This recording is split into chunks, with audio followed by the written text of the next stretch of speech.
four great aspects of the Mother, four of her leading powers and personalities, have stood in front in her guidance of this universe and in her dealings with the terrestrial plane.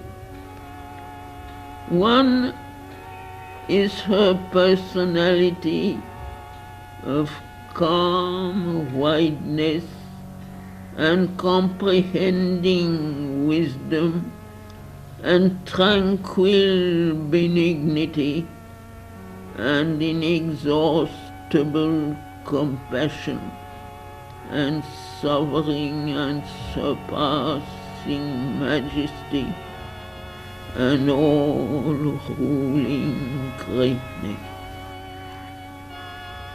Another embodies her power of splendid strength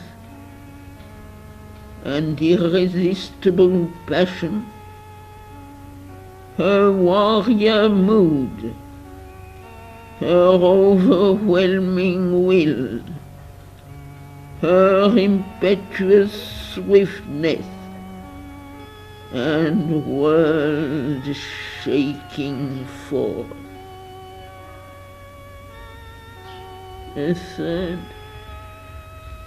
is vivid and sweet and wonderful, with her deep secret of beauty and harmony and fine rhythm, her intricate and subtle opulence, her compelling attraction and captivating grace.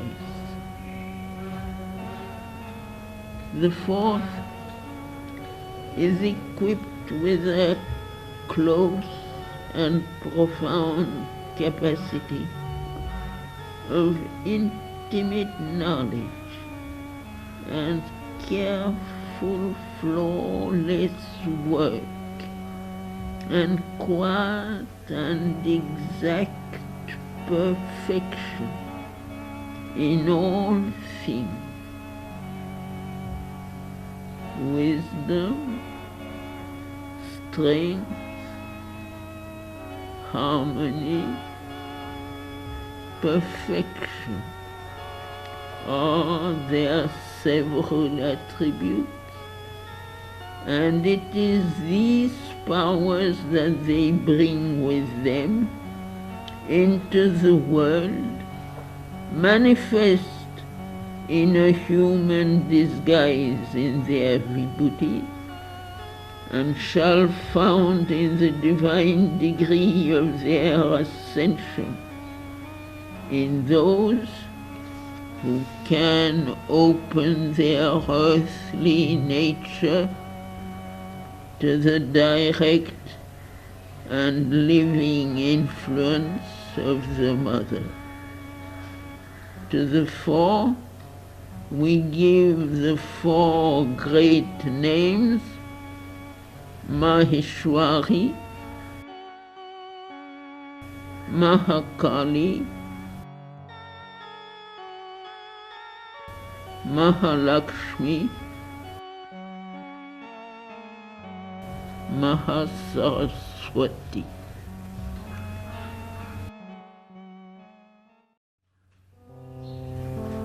Imperial Maheshwari is seated in the wideness above the thinking mind and will, and sublimates and greatens them into wisdom and largeness, or floods with a splendor beyond them. For she is the mighty and wise one who opens us to the supramental infinities and the cosmic vastness, to the grandeur of the supreme light, to a treasure house of miraculous knowledge, to the measureless movement of the Mother's eternal forces.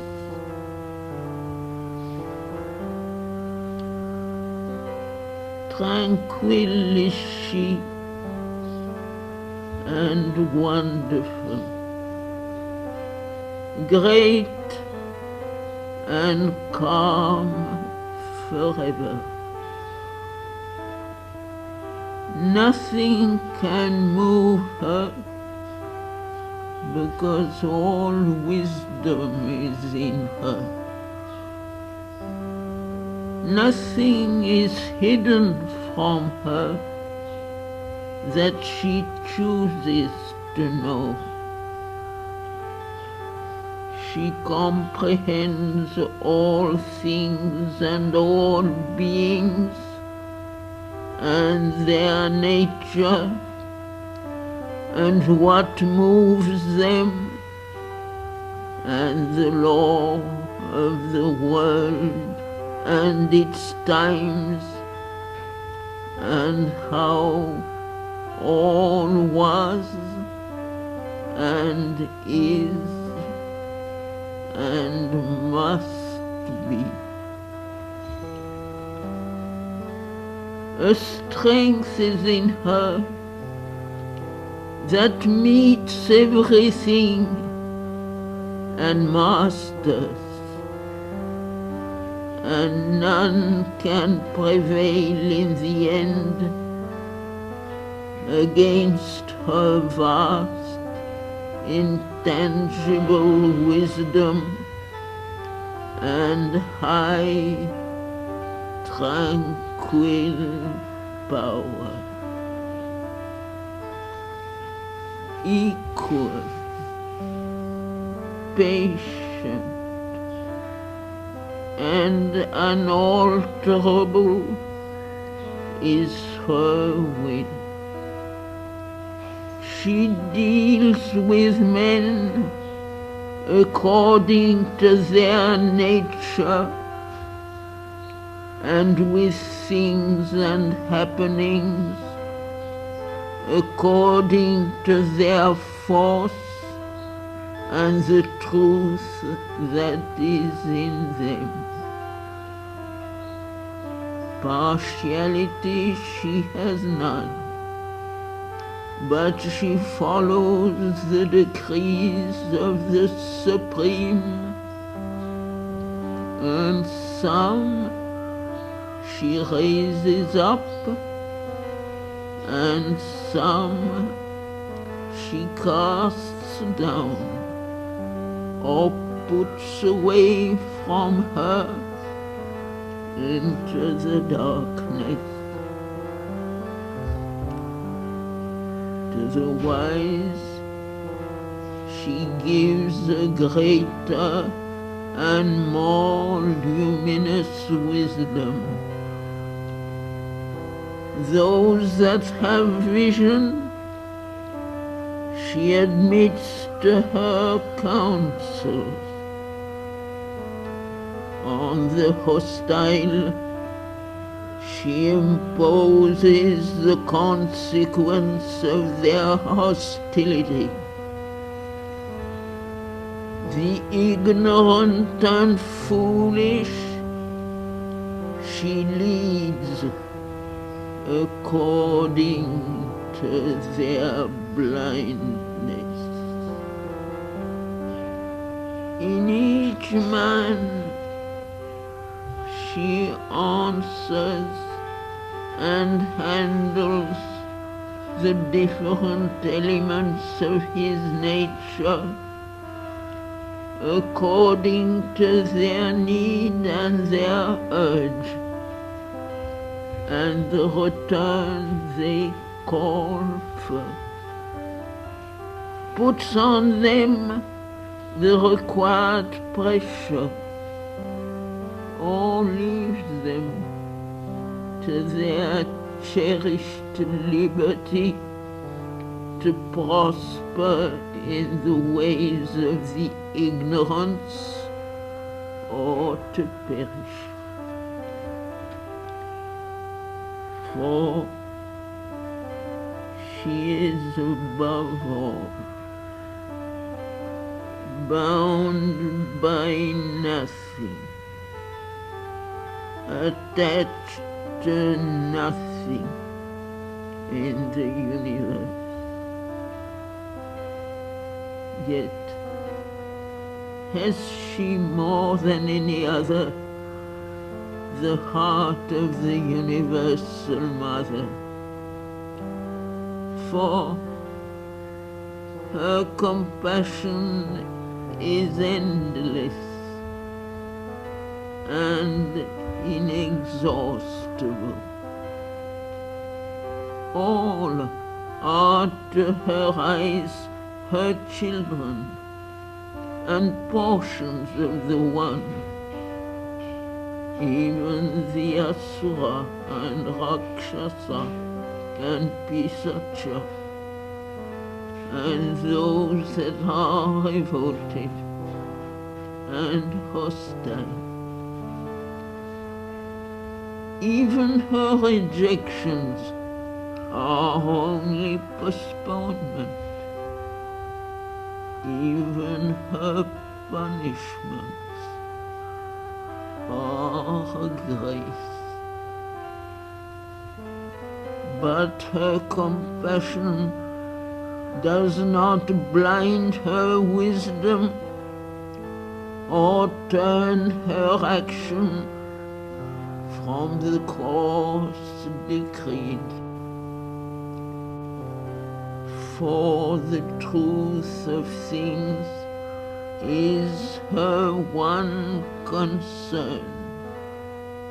Knowledge, her center of power, and to build our soul and our nature into the divine truth, her mission and her labor.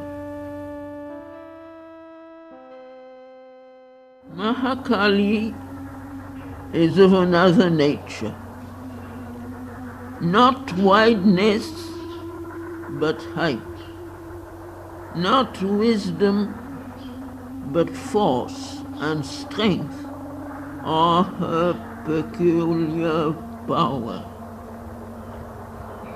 There is in her an overwhelming intensity, a mighty passion of force to achieve, a divine violence rushing to shatter every limit and obstacle. All her divinity leaps out in a splendor of tempestuous action. She is there for swiftness, for the immediately effective process, the rapid and direct stroke, the frontal assault that carries everything before it. Terrible is her face to the Asura, dangerous and ruthless her mood against the haters of the divine. For she is the warrior of the worlds, who never shrinks from the battle. Intolerant of imperfection, she deals roughly with all in man that is unwilling, and she is severe to all that is obstinately ignorant and obscure. Her wrath is immediate and dark against treachery and falsehood and malignity. Ill will is smitten at once by her scourge. Indifference, negligence, and sloth in the divine work she cannot bear, and she smites awake at once with sharp pain, if need be, the untimely slumberer and the loiterer. The impulses that are swift and straight and frank, the movements that are unreserved and absolute, the aspiration that mounts in flame as are the motion of Mahakali. Her spirit is tameless. Her vision and will are high and far-reaching, like the flight of an eagle. Her feet are rapid on the upward way, and her hands are outstretched to strike and to secure. For she too is the mother, and her love is as intense as her wrath, and she has a deep and passionate kindness. When she is allowed to intervene in her strength, then in one moment are broken like things without consistence the obstacles that immobilize all the enemies that assail the seeker. If her anger is dreadful to the hostile, and the vehemence of her pressure painful to the weak and timid, she is loved and worshipped by the great, the strong, and the noble.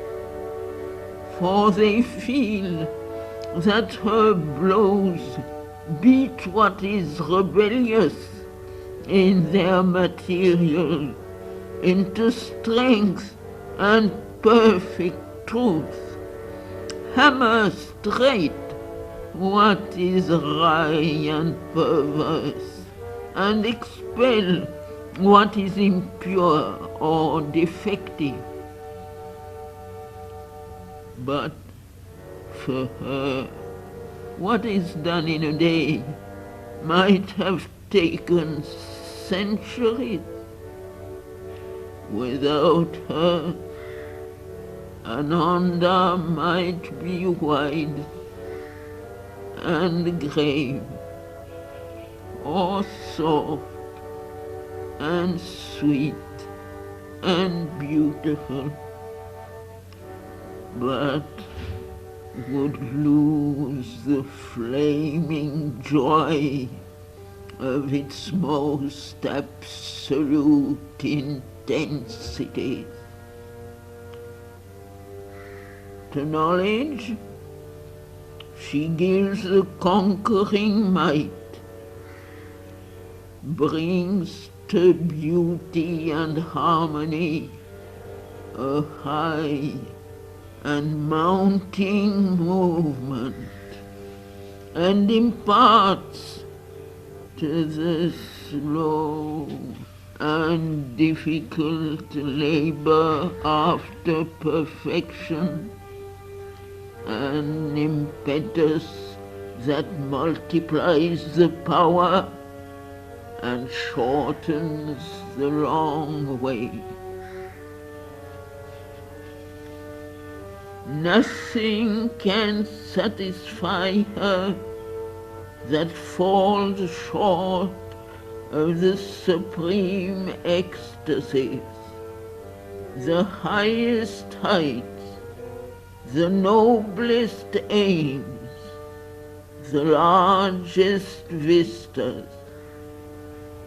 Therefore, with her is the victorious force of the divine, and it is by grace of her fire and passion and speed if the great achievement can be done now rather than hereafter.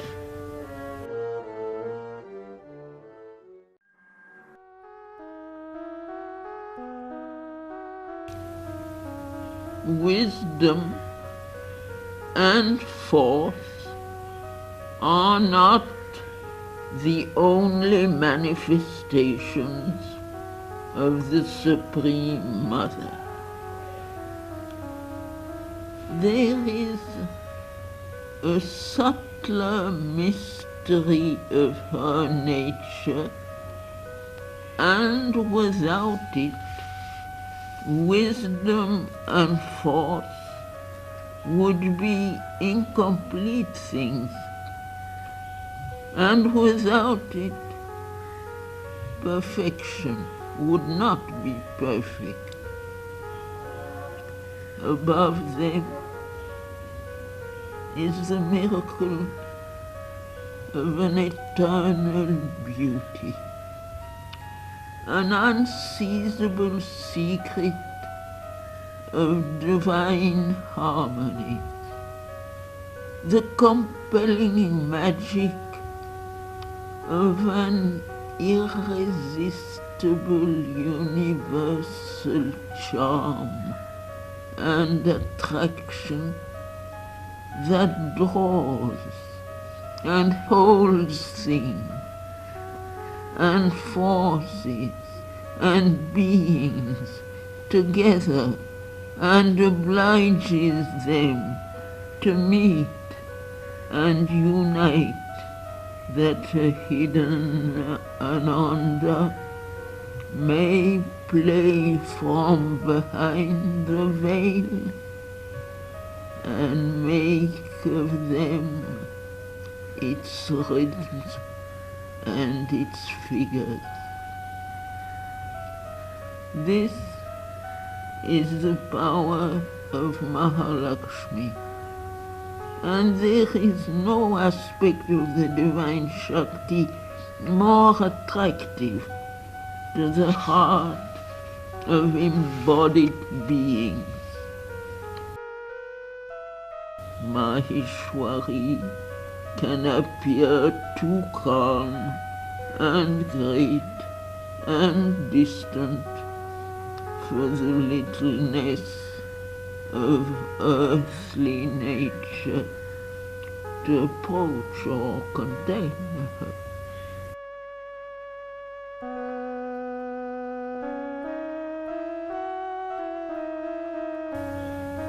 Mahakali, too swift and formidable for its weakness to bear, but all turn with joy and longing to Mahalakshmi, for she throws the spell of the intoxicating sweetness of the divine. To be close to her is a profound happiness, and to feel her within the heart is to make existence a rapture and a marvel. Grace and charm and tenderness flow out from her like light from the sun, and wherever she fixes her wonderful gaze, or lets fall the loveliness of her smile, the soul is seized and made captive and plunged into the depths of an unfathomable bliss. Magnetic is the touch of her hand, and their occult and delicate influence refines mind and life and body, and where she presses her feet course, miraculous streams of an entrancing ananda. And yet, it is not easy to meet the demand of this enchanting power, or to keep her presence. Harmony and beauty of the mind and soul, harmony and beauty of the thoughts and feelings, harmony and beauty in every outward action and movement, harmony and beauty of the life and surroundings. This is the demand of Mahalakshmi. Where there is affinity to the rites of the secret world bliss, and response to the call of the all-beautiful and concord and unity, and the glad flow of many lives turned towards the divine. In that atmosphere, she consents to abide.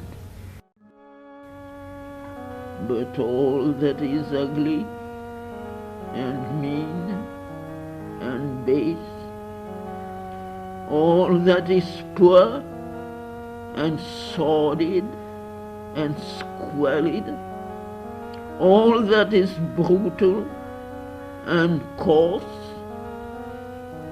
repels her advance. Where love and beauty are not, or are reluctant to be born, she does not come. Where they are mixed and disfigured with baser things, she turns soon to depart, or cares little to pour her riches. If she finds herself in men's heart, surrounded with selfishness and hatred and jealousy and malignance and envy and strife, if treachery and greed and ingratitude are mixed in the sacred chalice, if grossness of passion and refined desire degrade devotion, in such hearts the gracious and beautiful goddess will not linger. A divine disgust seizes upon her, and she withdraws. For she is not one who insists or strives. Or, veiling her face, she waits for this bitter and poisonous devil stuff to be rejected and disappear before she will found anew a happy influence. Ascetic bareness and harshness are not pleasing to her, nor the suppression of the heart's deeper emotions and the rigid repression of the soul's and the life's parts of beauty. For it is through love and beauty that she lays on men the yoke of the divine. Life is turned in her supreme creation into a rich work of celestial art, and all existence into a poem of sacred delight. The world's riches are brought together and concerted for supreme order, and even the simplest and commonest things are made wonderful by her intuition of unity and the breath of her spirit. Admitted to the heart, she lifts wisdom to pinnacles of wonder and reveals to it the mystic secrets of the ecstasy that surpasses all knowledge, meets devotion with the passionate attraction of the divine, teaches to strength and force the written that keeps the might of their hearts harmonious and in measure, and casts on perfection the charm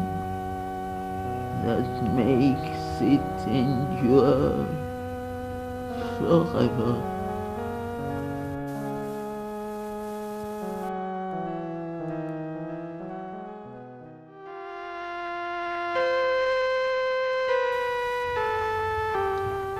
Mahasaraswati is the mother's power of work and her spirit of perfection and order.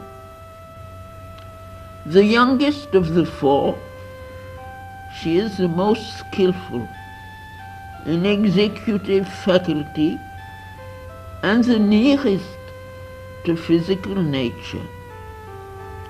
Maheshwari lays down the large lines of the world forces. Mahakali drives their energy and impetus. Mahalakshmi discovers their rhythms and measures.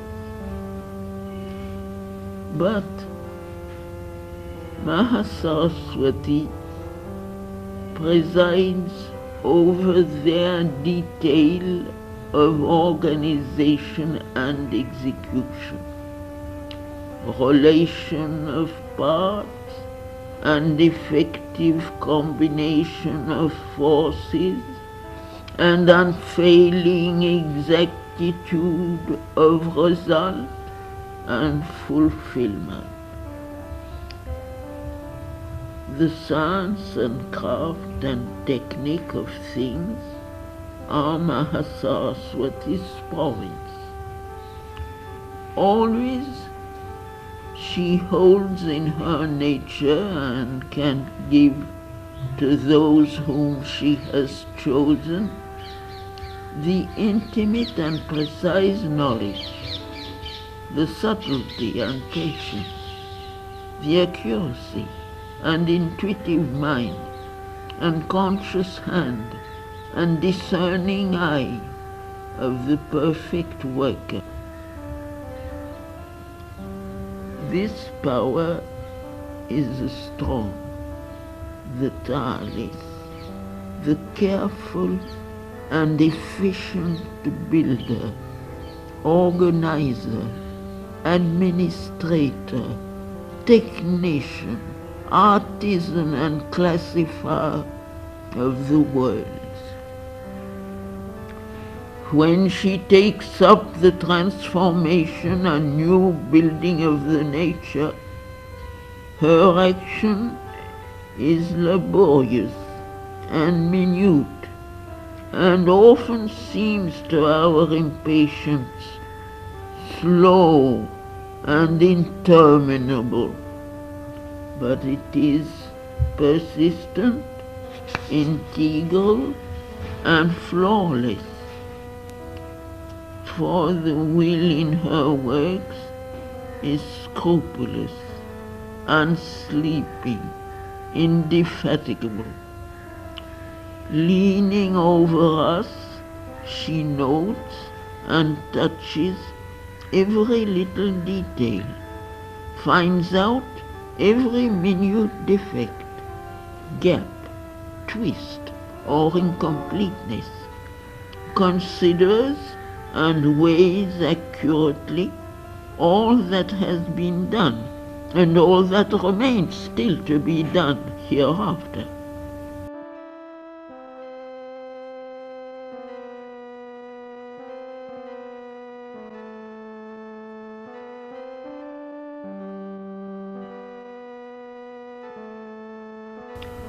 Nothing is too small or apparently trivial for her attention. Nothing, however impalpable or disguised or latent, can escape her.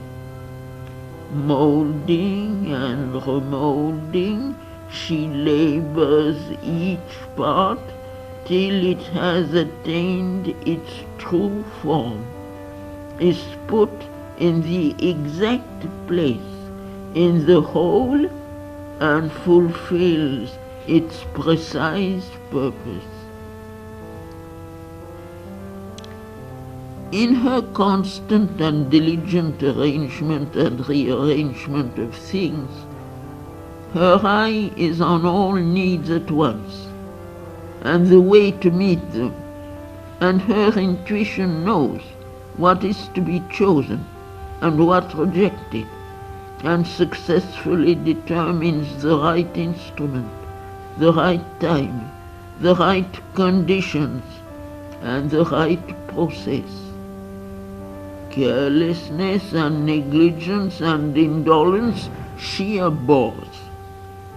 All scamped and hasty and shuffling work, all clumsiness and à-peu-près and misfire, all false adaptation and misuse of instruments and faculties, and leaving of things undone or half done, is offensive and foreign to her temper.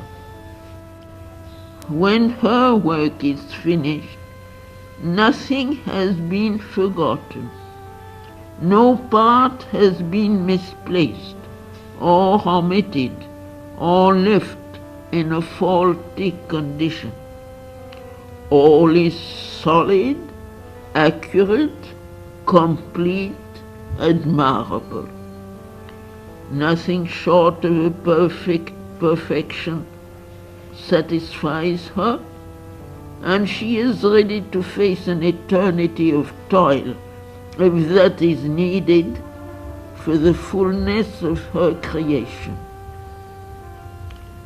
Therefore, of all the mother's power, she is the most long suffering with man and his thousand imperfections, kind, smiling, close and helpful, not easily turned away or discouraged, insistent even after repeated failure.